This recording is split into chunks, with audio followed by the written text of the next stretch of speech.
মা মাটি ও মানুষের নেত্রী,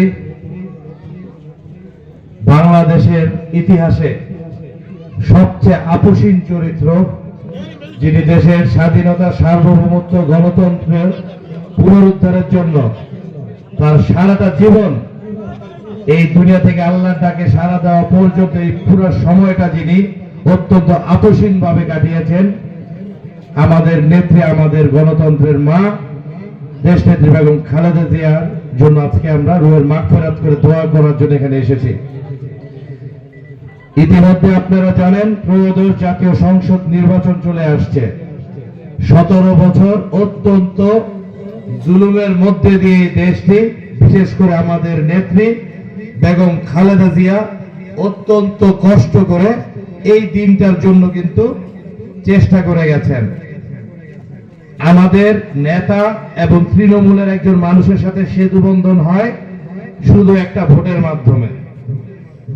কারণ একজন এমপি, একজন মেম্বার, একজন চেয়ারম্যান, একজন মেয়র, যেই হোক, জনগণের প্রত্যক্ষ ভোটে যারা নির্বাচিত হন তার সাথে এই সাধারণ মানুষের একটা সেতু বন্ধন হয়।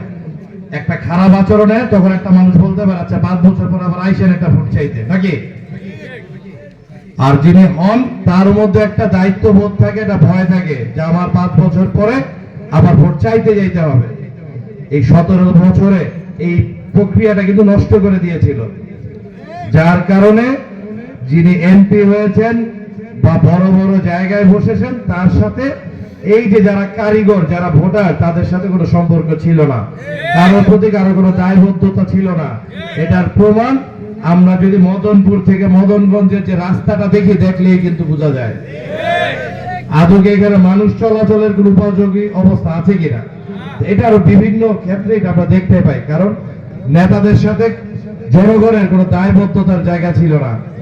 আমাদের দেশনেত্রী বেগম খালেদা জিয়া তিনি আপ্রাণ ভাবে চেষ্টা করেছেন এই সেতুটা যেন আবার নতুন করে নির্মাণ করা যায়, একটা ভোটাধিকার যেন মানুষ স্বাধীনভাবে তার ভোটাধিকার প্রয়োগ করতে পারে। এটার জন্য তো অক্লান্ত পরিশ্রম করে গেছেন আমাদের নেতা, ভবিষ্যৎ রাষ্ট্রনায়ক জনাব তারেক রহমান সাহেব।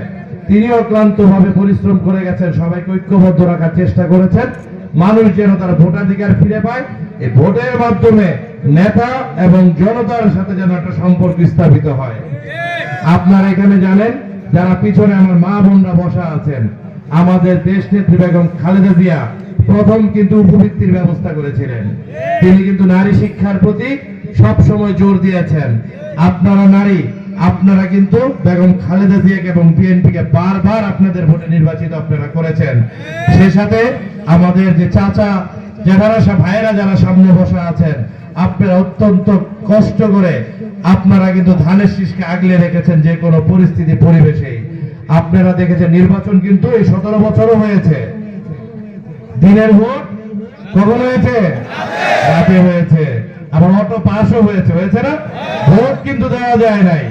আর যাও ভোটের জন্য যে নাটক করা হয়েছে, দেশের কোটি কোটি শত শত কোটি টাকা খরচ করে ভোট কেন্দ্রে কিন্তু কুকুর হাঁটতে দেখা গেছে, বিভিন্ন মিডিয়াতে দেখছেন না?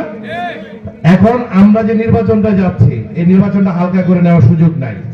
এই নির্বাচন এটাও কিন্তু সারা বিশ্ব দেখবে, দেখবে না? এই নির্বাচনে ভোট কেন্দ্রে আমার মা বোনরা এবং আমার বাবা চাচারা সবাই স্বতঃস্ফূর্তভাবে ধানের শীষে ভোট দেওয়ার জন্য উপস্থিতির মাধ্যমে সারা বিশ্বকে দেখাই দিতে হবে আগে যারা ছিল তারা ভুল ছিল। এখন আমরা যারা আন্দোলন তখন করেছিলাম আমরা সঠিক ছিলাম, সামনে আমরা নির্বাচন করে যারা আসতে যাচ্ছে আমরা সঠিক রাস্তায় আছি। এটা প্রমাণ করার দায়িত্ব আপনাদের নিতে হবে। আপনারা রাজি আছেন? এই জায়গায় যারা আছেন সবাই একজন করে কালাম সাহেব জিয়াউর রহমান হইতে পারবেন। এই জায়গায় সবাই একজন করে পিছনে মায়েরা হাত তুলবেন। খালেদা জিয়া অসম্ভব, এখানে আমরা সবাই তারেক জিয়ার হাতকে শক্তিশালী করতে পারবো ইনশাআল্লাহ। যদি এইটাই থাকে, আমরা সবাই আমাদের আল্লাহ যেন তাকে জান্নাতের উচ্চ মাকাম দান করেন। সেই সাথে আমাদের আরাফাত রহমান কোকো ভাইকে আল্লাহ যেন জান্নাতের উচ্চ মাকাম দান করেন। আপনার আমাদের বীর শহীদ আমানত, আবু সাইদ, হাদি সহ যারা 24-এর গণ অভ্যুত্থানে জীবন দিয়েছেন, আজকে অবধি যারা আমাদের মুবাশশির স্বেচ্ছাসেবক দলের যারা এখনো ফ্যাসিস্টদের তারা আক্রান্ত হচ্ছে, আল্লাহ সবাইকে শহীদি মর্যাদা দান করুক, এবং যারা আহত অবস্থায় আছেন আল্লাহ তাদের খুব দ্রুত শেফা দান করুক। এবং আমাদের যে ঐক্যবদ্ধ আন্দোলন, শুধু একটা নির্বাচনকে কেন্দ্র করে ভাইয়ে ভাইয়ে যেন দ্বন্দ্ব না হয়। আমরা যারা ফ্যাসিস্টদের বিরুদ্ধে একসাথে রাজনীতি করেছে, আন্দোলন করেছি, সে যেই দলেরই হোক না কেন, সবাই আমাদের ভাই। একটা নির্বাচনকে কেন্দ্র করে কেউ কাদা ছোড়াছুড়ি করবেন না। নির্বাচন 12 তারিখ শেষ হয়ে যাবে, কিন্তু আমাদের ভ্রাতৃত্ববোধ যেন আল্লাহ অটুট রাখেন। এই বলে আজকের মতন এখানেই শেষ করছি। খোদা হাফেজ। বাংলাদেশ জিন্দাবাদ। ধন্যবাদ সবাইকে। আসসালাম।